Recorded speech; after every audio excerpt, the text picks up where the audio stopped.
नमस्कार दोस्तों, कोन्निचिवा मिनासान, कैसे हैं सब? सरल जापानी यूट्यूब चैनल पर आप सभी का फिर एक बार बहुत-बहुत स्वागत है और मैं हूं आपका दोस्त सुजॉय चटर्जी लेकर आया हूं हिंदी में जापानी पाठमाला। इस सीरीज़ में हम सरल शब्दों में और बहुत ही सरल तरीके से आपको जापानी भाषा सिखा रहे हैं और इसी क्रम में आज है पाठ 97 जिसमें हम विशेषणों के बारे में कुछ सीखने जा रहे हैं। पहले भी हम विशेषण सीख चुके हैं 94वें पाठ में और आज उसी का कंटिन्यूएशन है। 94वें पाठ में हमने ई केयोशी किया था, यानी कि ई विशेषण। आज हम ना केयोशी यानी कि ना विशेषण सीखेंगे। तो ना केयोशी पे जाने से पहले एक रिकैप कर लेते हैं ई केयोशी के कुछ उदाहरण आज भी हम लेकर आए हैं। तो आइए देखते हैं कि क्या है इस पाठ में। स्कातो व मिजिकाई देस, ये पहला उदाहरण है। तो देखिए ये ई केयोशी है। अगर आपने 94वां पाठ नहीं किया है तो आप वो वीडियो ज़रूर देख लें ताकि आपको समझ में आए हम क्या पढ़ा रहे हैं। तो ई केयोशी जो ई शब्द से, ई अक्षर से एंड होता है, जैसे ये मिजिकाई, मिजिकाई देस। तो जो ये स्कर्ट छोटी है, स्कर्ट छोटी है, स्कातो व मिजिकाई देस। इसी तरीके से अकाई स्कातो व मिजिकाई देस। अब इसमें दो विशेषण आ गए, अकाई और मिजिकाई। अकाई यानी कि लाल और मिजिकाई यानी कि छोटी। तो लाल स्कर्ट छोटी है। इस तरीके से हम दो दो ई केयोशी इस वाक्य में देख सकते हैं। अब तीसरा वाक्य देखिए, इसमें है कोनो अकाई स्कातो व मिजिकाई देस, यानी कि ये लाल स्कर्ट छोटी है। तो अब इसमें तीन विशेषण आ गए। कोनो भी एक विशेषण के रूप में ही इसका प्रयोग होता है क्योंकि ये एक स्पेसिफिक, एक विशेष स्कर्ट की बात हो रही है, कर रही है कि कौन सा स्कर्ट, ये वाला स्कर्ट। तो ये यहाँ पे विशेषण है। तो कोनो अकाई स्कातो व मिजिकाई देस, इसमें कोनो, अकाई और मिजिकाई ये तीनों विशेषण के रूप में प्रयोग हो रहे हैं। तो तीन तीन विशेषण इस वाक्य में है, कोनो अकाई स्कातो व मिजिकाई देस। ये लाल शर्ट, ये लाल स्कर्ट छोटी है। कोरेवा आताताकाई सूप देस, ये गुनगुना सूप है। तो आताताकाई यानी कि गुनगुना, वार्म। कोनो सूप व आताताकाई देस, ये सूप गुनगुना है। अब इसमें एक बार फिर वही बात, कोनो ये विशेषण के रूप में इसका प्रयोग हुआ है और आताताकाई विशेषण तो है ही। तो आताताकाई, मिजिकाई और अकाई ये तीन ई विशेषण हैं जो हिरागाना के ई अक्षर से समाप्त हो रहे हैं। उसके बाद है केसा नानियो नोमिमाशिता का। केसा यानी कि आज सुबह। तो आज सुबह क्या पिया, आज सुबह आपने क्या पी। उत्तर में है ओइशी ग्यून्यू ओ नोमिमाशिता। अब यहाँ पे विशेषण कौन सा है बताइए। इसमें विशेषण है ओइशी यानी कि स्वादिष्ट, स्वादिष्ट दूध पी, मैंने स्वादिष्ट दूध पी। सुमेताई मिरुकु ओ नोमिमाशिता। अब ये देखिए, जो दूध है उसको हम जापानी में ग्यून्यू कहते हैं और अंग्रेजी से जो मिल्क आया है उसको भी कभी-कभी जापानी में काताकाना में मिर्को लिखकर उसका प्रयोग किया जाता है। तो सुमेताई मिरुको नोमिमाशिता यानी कि ठंडा दूध मैंने पिया। अत्सुई कोचा ओ नोमिमाशिता, गरम चाय मैंने पी। तो अत्सुई कोचा, सुमेताई मिरुकु, ओइशी ग्यून्यू। अब देख सकते हैं कि जो विशेषण है ओइशी, उसके साथ जो संज्ञा है वो एक ही साथ लगा हुआ है, इन दोनों के बीच में कुछ नहीं है। तो एडजेक्टिव और नाउन साथ साथ हैं, ओइशी ग्यून्यू, सुमेताई मिरुकु और अत्सुई कोचा। इस तरह से हम विशेषण को जोड़ सकते हैं वाक्य में संज्ञा के साथ। इसी तरह से अताताकाई सूपो नोमिमाशिता भी हम कह सकते हैं या ओइशी जूसु भी कह सकते हैं, यानी कि स्वादिष्ट जूस। और इसी प्रकार आप अभ्यास कर सकते हैं क्यों व नानियो ताबिमास का इस प्रश्न के साथ, यानी कि आज आप क्या खाएंगे, या फिर क्यों व नानियो ताबिमाशिता का यानी कि आज आपने क्या खाया। तो इसमें आप वही फिर इसी स्ट्रक्चर में आप शब्दों को बदलकर जो खाने की चीज़ें हैं जैसे कि सुशी है, टेम्पुरा है, गोहांग है, इस तरह से ब्रेड जिसे पान कहते हैं, तो इस तरह से आप इसका अभ्यास कर सकते हैं ताकि जो जो ई केयोशी हैं वो उसका आपको प्रैक्टिस हो जाए। इंदो वा इमा अत्सुई देसु का, देखिए इंदो व इमा, इमा यानी कि अभी, इस वक्त को, जो अंग्रेजी में नाउ हम जिसे कहते हैं, तो अत्सुई यानी कि गर्मी। तो भारत में इस समय गर्मी है क्या, ये पूछा जा रहा है। इंदो व इमा अत्सुई देश का, देखिए कितना सीधा सरल तरीका है और हिंदी के साथ मिलता भी है जो सेंटेंस स्ट्रक्चर है। इंदो व इमा अत्सुई देश का, भारत में इस समय गर्मी है क्या। हाय सो देश, हाँ है। नान गत्सुमाते अत्सुई देश का, तो जवाब में जब हाँ आ गया तो उसके बाद अगला सवाल है कि किस महीने तक गर्मी रहती है।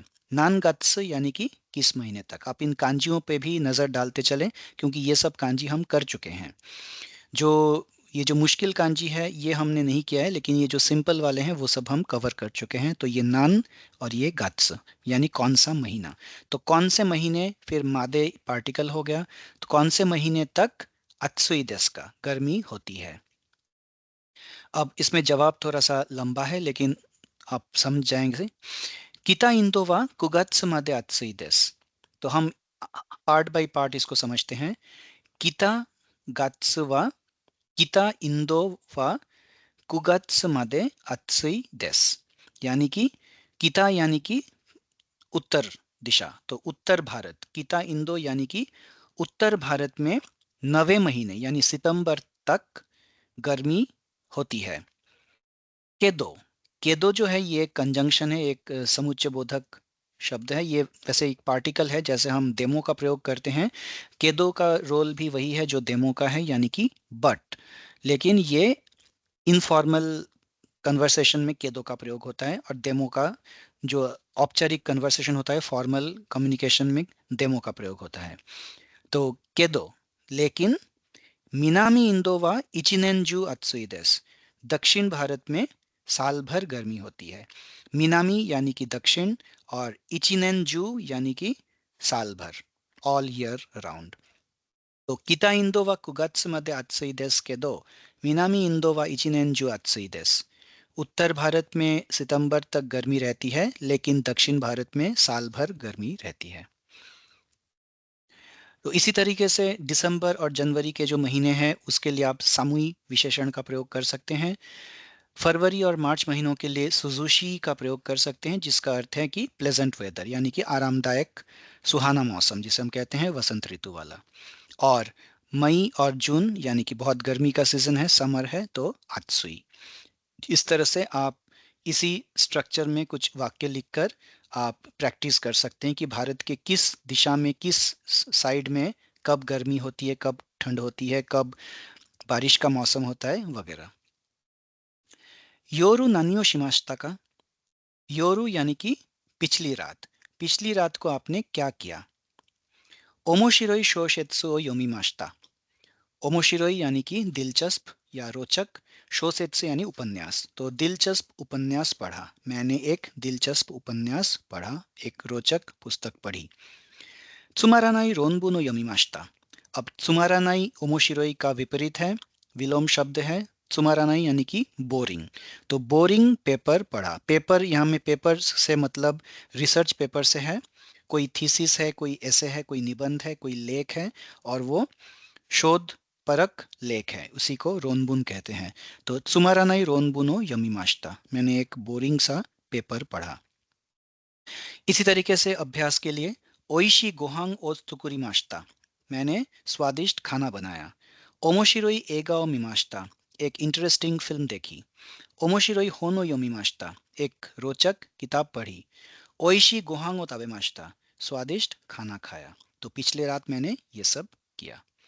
इसी तरीके से अभ्यास के लिए आप ये प्रश्न लीजिए, क्यो व नानियो शिमास्का, यानी आज आप क्या करेंगे, या फिर आज आप क्या कर रहे हैं, क्या करने वाले हैं। तो इसी तरीके से आप जो विशेषण के साथ संज्ञा जोड़कर आप सेंटेंस पूरा कीजिए। आप कुछ भी लिख सकते हैं, इसमें कुछ भी बना सकते हैं, जो भी आप करना चाहें। तेरे भी ओ मीमास आप लिख सकते हैं, और भी जितने भी चीज़ें हैं। तो अब हम आगे बढ़ते हैं ना केयोशी की ओर, यानी कि ना विशेषण की ओर।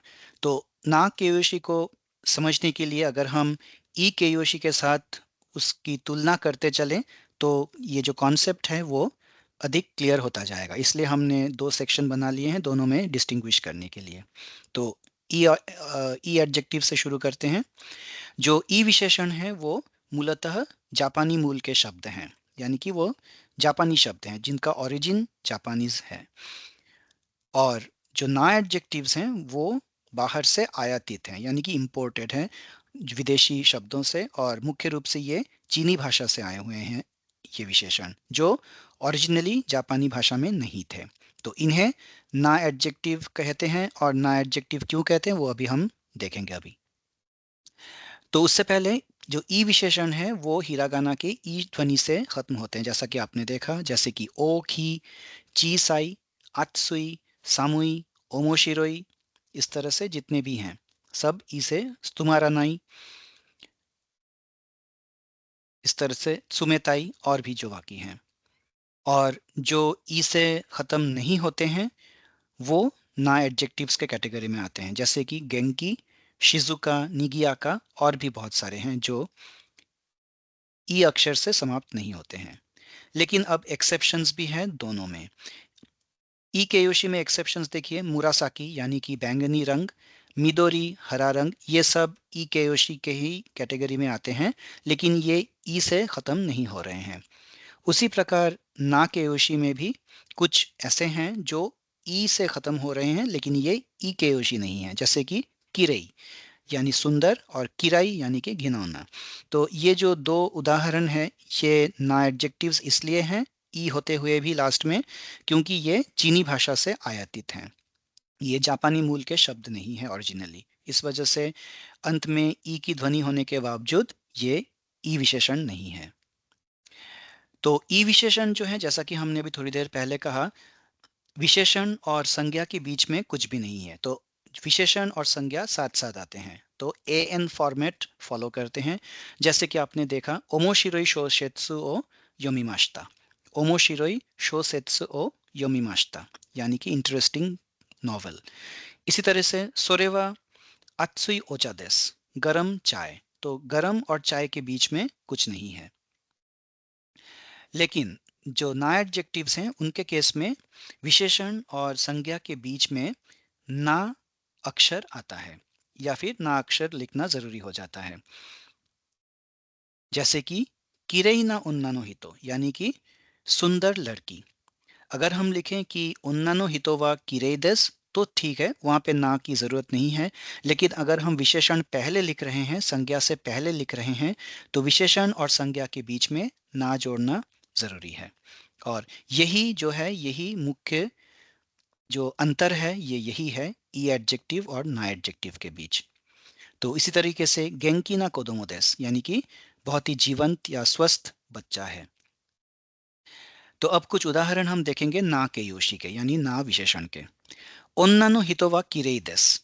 अब देखिए यहाँ पे ना नहीं आया है, क्योंकि इसमें जो किरेई विशेषण है वो नाउन के बाद आ रहा है, संज्ञा के बाद आ रहा है, तो इसलिए यहाँ पे ना की जरूरत नहीं है। ओन्नानो हितो वा किरेई देस, यानी ये महिला सुंदर है। किरेई ना ओन्नानो हितो देस, अब इसका अर्थ है सुंदर महिला है, तो किसी एक विशिष्ट महिला की बात हो रही है।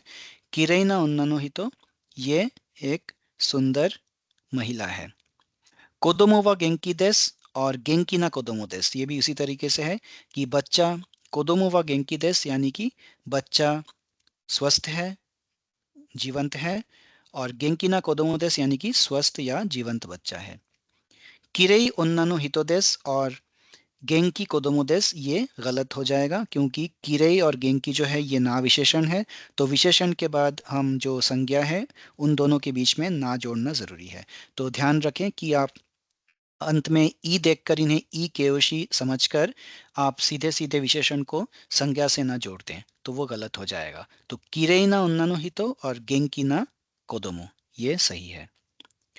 अब हम कुछ जो कुछ जो अधिक यूज होने वाले, जो अधिक प्रयोग में लाए जाने वाले जो ना केयोशी हैं उनकी लिस्ट हम एक बार देख लें, ताकि आप उनका अभ्यास कर सकें।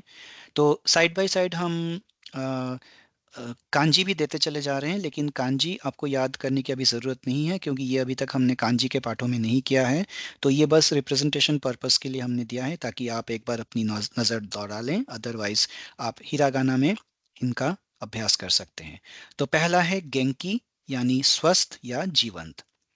किरेई, सुंदर। तो किरेई में हमने ई में लाल रंग इसलिए रखा है क्योंकि ये देखने से, इसे देखने पर ऐसा लग रहा है कि ये ई विशेषण है, जबकि ये ना विशेषण है। शिजुका, शांत या चुपचाप। किराई यानी घिनौना। एक बार फिर से किराई ई एडजेक्टिव नहीं, ना एडजेक्टिव है। निगियाका, लाइवली एंथुसियास्टिक यानी कि जीवंत। ये हम अधिकतर किसी शहर के लिए या किसी कोई पार्टी हो रही है, वो बहुत लाइवली पार्टी है, तो पाती व निगियाका देश हम कह सकते हैं, या फिर निगियाकाना पाती देश, या निगियाकाना माची देश। माची यानी कि शहर, तो लाइवली सिटी, निगियाका नाम माची, या फिर माची व निगियाका देश, उस तरह से भी आप बोल सकते हैं कि ये शहर लाइवली है। टोक्यो व निगियाका ना माची देश। हिमा, हिमा यानी कि खाली समय। रिप्पा, रिप्पा बहुत इंपॉर्टेंट, बहुत ज़रूरी विशेषण है क्योंकि रिप्पा का प्रयोग हम इंसानों पर भी कर सकते हैं और किसी निर्जीव वस्तु के लिए भी कर सकते हैं। जैसे कि रिप्पा का जो अर्थ होता है वो होता है भव्य या भव्यशाली। तो जो जिसे हम प्लश या मैग्निफिसेंट जिसे कहते हैं, जैसे कि मान लीजिए ताजमहल एक भव्य इमारत है, तो वहाँ हम रिप्पा का प्रयोग कर सकते हैं। और अगर कोई व्यक्ति है जो बहुत एलिगेंट है, बहुत ऊंचे दर्जे का है, बहुत हाई स्टेटस है, उनका हाई स्टेचर है, हाई इमेज है, तो उनके लिए भी रिप्पा का प्रयोग किया जा सकता है।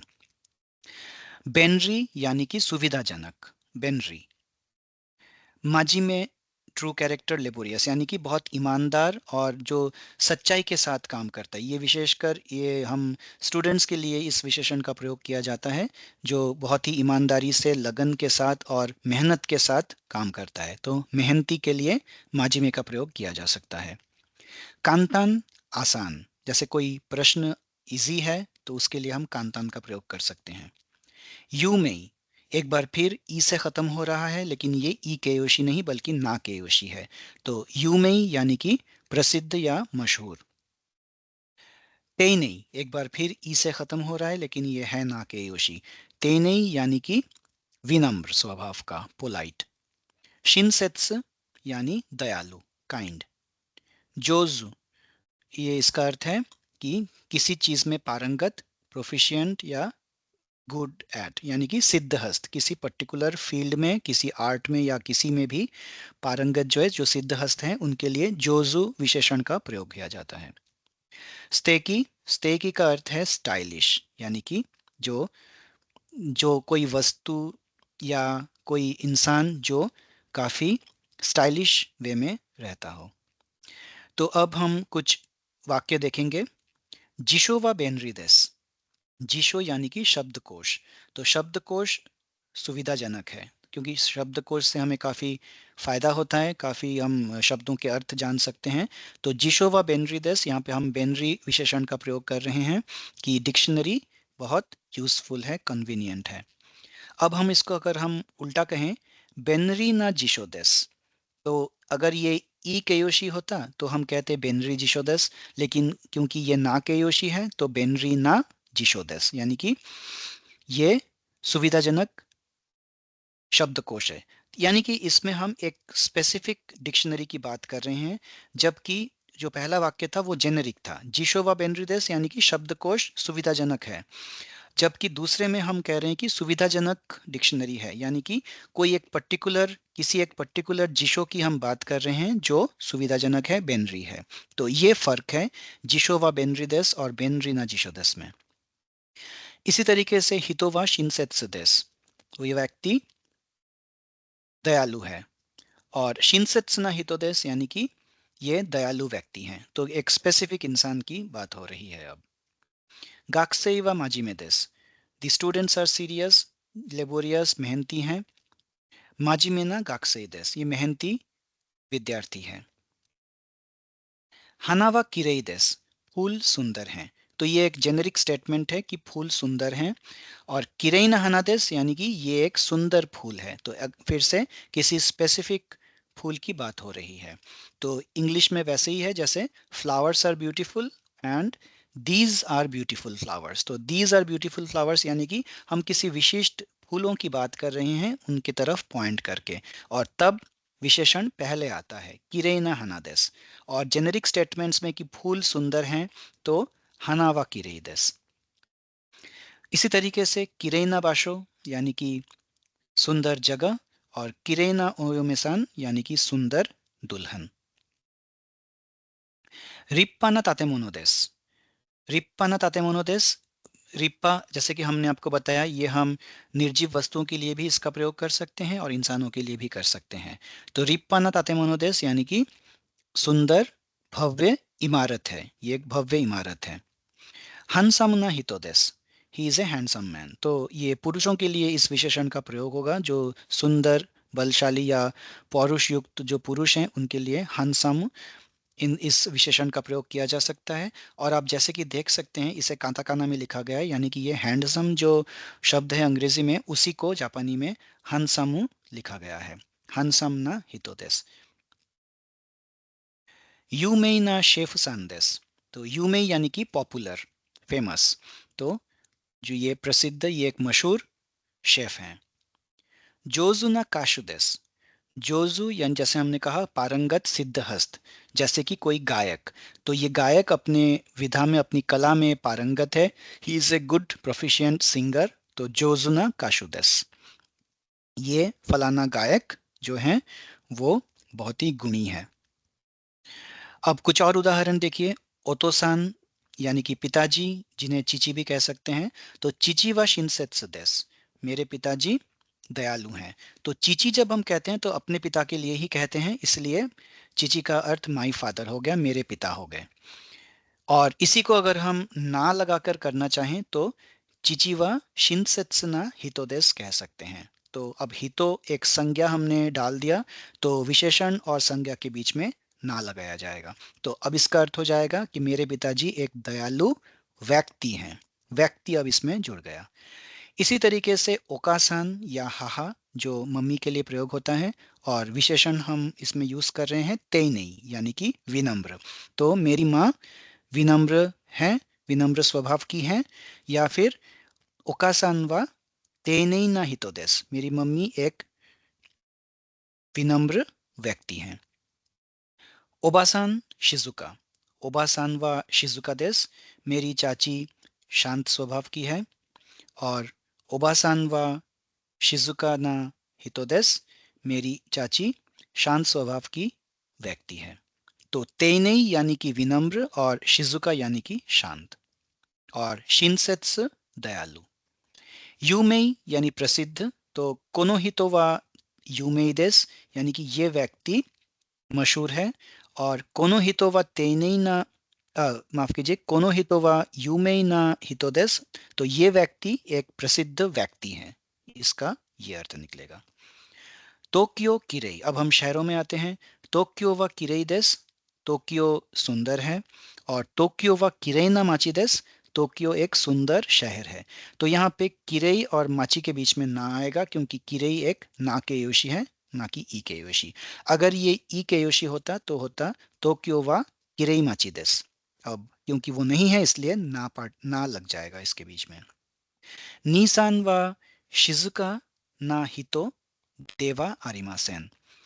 नीसान व शिजुका ना हितो देवा आरिमासेन, यानी कि मेरे बड़े भाई शांत स्वभाव के नहीं है, शांत स्वभाव के व्यक्ति नहीं है। तो ये नेगेटिव आ गया देवा आरिमासेन। अब एडजेक्टिव्स के साथ जब हम नेगेटिव करने की बात आएगी तो इसमें कई सारे रूल्स एप्लीकेबल होंगे, जिसके लिए हम एक अलग पार्ट में इसको सीखेंगे। इसलिए आज हम इस टॉपिक को यहीं पे पार्क करते हैं। ये बस आपको बताने के लिए था, क्योंकि जो ई एडजेक्टिव्स है उनके लिए अलग ट्रीटमेंट होगा, जो ना एडजेक्टिव्स है उनके लिए अलग ट्रीटमेंट होगा, और भी कुछ कंसिडरेशंस हैं जो हम आगे एक पार्ट में सीखेंगे कि किस तरह से विशेषणों के नेगेटिव्स बनते हैं। सेंसेई व रिप्पाना कातादेस, my teacher is a great person. अब देखिए यहाँ पे हमने हितो, हम अब तक हितो हितो कहते चले आ रहे थे, लेकिन अब सेंसेई के केस में हमने काता लगा दिया है। ये जो कांजी है, ये कांजी हमने की है काता, रिप्पाना काता। तो काता का अर्थ भी वही होता है जो हितो का होता है, यानी कि पर्सन, लेकिन काता अधिक औपचारिक है, फॉर्मल है और रेस्पेक्टेबल है। तो क्योंकि सेंसेई एक बहुत ही रेस्पेक्टेबल पर्सन है, तो इस वजह से उनके लिए काता का प्रयोग किया जाएगा, ना कि हितो का। हितो का प्रयोग इस केस में थोड़ा सा डिसरेस्पेक्टफुल, असामान्य हो जाएगा। तो इसलिए ऐसे केसेस में अगर सेंसेई हो या हम किसी किसी गुणी या बहुत बड़े किसी इंसान की बात कर रहे हो, तो काता का प्रयोग किया कीजिए, ना कि हितो का। हितो एक जेनरिक सेंस में हम प्रयोग कर सकते हैं, लेकिन अगर किसी को हम संबोधित कर रहे हैं तो काता का प्रयोग होना चाहिए। तो सेंसेई व रिप्पाना काता देस, मेरे जो गुरु हैं या टीचर हैं, वो एक बहुत बड़े इंसान हैं। आश्ता यासुमी देस नानी ओ शिमास का, यानी कल छुट्टी है, क्या कर रहे हैं। आताराशी एगा ओ मिमास, आताराशी एक ई केयोशी है, आई एडजेक्टिव है जिसका अर्थ है नया। तो नई पिक्चर देखूंगा। आताराशी एगा, एगा यानी कि फिल्म या मूवी या पिक्चर, तो आताराशी एगा ओ मिमास। शिजुका ना तोकोरोए इकिमास। अब देखिए पहला वाला जो था वो ई केयोशी का उदाहरण था, और दूसरा जो है वो ना केयोशी का उदाहरण है। शिजुका ना तोकोरो यानी कि शांत जगह, शिजुका यानी शांत, तोकोरो यानी जगह, शांत जगह जाऊंगा। शिजुका ना तोकोरोए इकिमास। तोमोदाची नो तांजोबी देस नानी ओ आगेमास का। तोमोदाची नो तांजोबी देस, ये तो आपको समझ में आई होगा, आ ही गया होगा कि दोस्त का जन्मदिन है। उसके बाद नानियो आगेमास का, नानियो आगेमास्का का अर्थ है कि आप उन्हें क्या भेंट करोगे, आप उन्हें क्या दोगे। आगेमास जो क्रिया है वो कुछ देने या कुछ उपहार स्वरूप कुछ देने के लिए इसका प्रयोग किया जाता है। तो तोमोदाची नो तांजोबी देस नानियो आगेमास्का। अब उदाहरण में देखिए हम विशेषण का किस तरह से प्रयोग करते हैं। ताकाई सेताओ आगेमास। अब ताकाई जो है ये अपने पिछले पार्ट में देखा है कि ये एक्सपेंसिव या महंगी चीज के लिए इसका प्रयोग होता है। तो एक महंगा स्वेटर दूंगा। और क्योंकि ताकाई एक ई विशेषण है, इसलिए यहाँ पे ना की कोई जरूरत नहीं है। ताकाई सेता, सेता यानी स्वेटर, इसलिए इसे काताकाना में लिखा गया है। ताकाई सेताओ आगेमास, एक महंगा स्वेटर दूंगा। और ना एडजेक्टिव देखिए, स्तेकी, स्तेकी ना नेकताई ओ आगेमास, यानी कि एक सुंदर, एक स्टाइलिश टाई प्रेजेंट करूंगा। ओकासान नो किक्कोन किनेम्बी देस नानी ओ ओकुरिमास का, यानी कि मम्मी की वेडिंग एनिवर्सरी है, यानी जो शादी की सालगिरह है, मम्मी की शादी की सालगिरह है, क्या भेजोगे उन्हें, आप क्या भेजोगे। ओकुरिमास यानी कि भेजना, ये ओकुरु बेस वर्ब से आया है, तो ओकुरिमास यानी कि भेजना।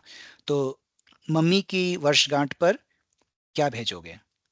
ओइशी केक ओ ओकुरिमास, एक स्वादिष्ट केक भेजूंगा।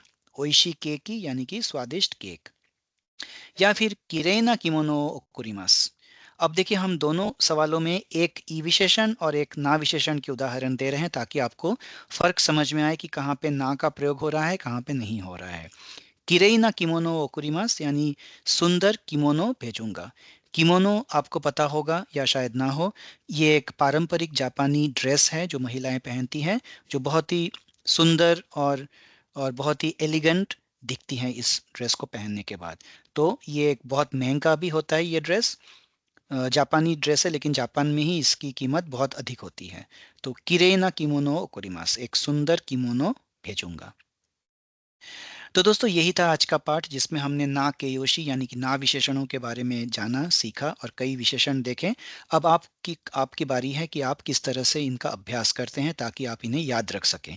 तो आप छोटे छोटे वाक्य बना सकते हैं, क्योंकि जो विशेषण है उनके साथ संज्ञा को कैसे जोड़ना है, कब ना लगेगा, कब ना नहीं लगेगा, ये सब नियम जो है वो आज हमने आपको बता दिए। तो आप छोटे छोटे काइवा बनाइए, यानी कि छोटे छोटे कन्वर्सेशंस बनाइए प्रश्नों और उत्तरों को लिखकर, और उनका अभ्यास करें, ताकि ये आपके दिमाग में ये सारे विशेषण बैठ जाए। और जो लेसन 94 है, जिसमें हमने ई विशेषणों के बारे में जाना था, उसे भी उसका भी रिकैप करें, उसे भी रिवाइज़ करें ताकि दोनों इकट्ठे आपके दिमाग में बैठ जाए। तो आज बस इतना ही, अगले पार्ट में हम फिर किसी नए विषय के साथ हाज़िर होंगे। तब तक के लिए हमें आज्ञा दीजिए। ये वीडियो देखने के लिए आप सभी का बहुत-बहुत धन्यवाद। आरिगातो गोज़ाइमास। माताई माशो।